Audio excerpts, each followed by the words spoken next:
मैं तो हसी पूछी ले लाली अड़ौलवा हो कि काहे रे अड़ौलना हो कि काहे रे अड़ौलना तोहरे पतिया मुरझैली हो काहे अड़ौलना तोहर पतिया मुरझैली हो काहे रे अड़ौलना हम तोहसे पूछिली लाली अड़ौलवा हो कि काहे अड़ौलना हो कि काहे अड़ौलना तोहरे पतिया मुरझैले हो काहे रे अड़ौलना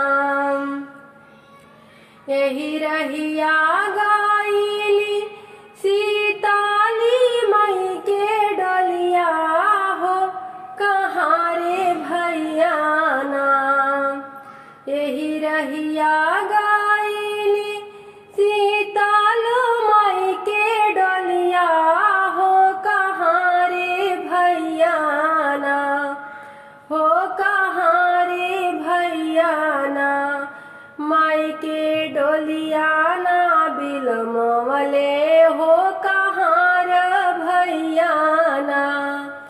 माई के डोलिया ना बिलमवले हो कहाँ रे भैया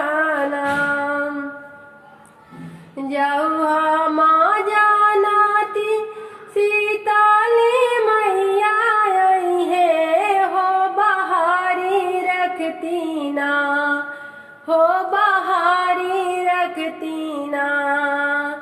जहाँ माँ जानाती सीताल मैया आई है हो बहारी रखती ना हो बहारी रखती ना अपन गलिया मोहलावा सजाई रखती ना जहीं हम जानाती सीतालो मैया आई है हो बहारी रखती ना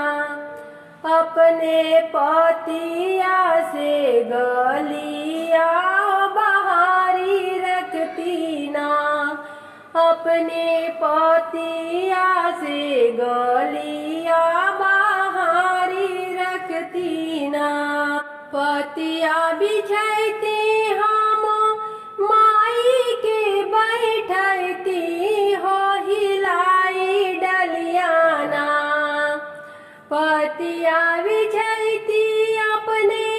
माई के बैठती हो हिलाई डलियाना माई के बेनिया डोलती हो हिलाई डलियाना माई के बेनिया डोलती हो हिलाई डलियाना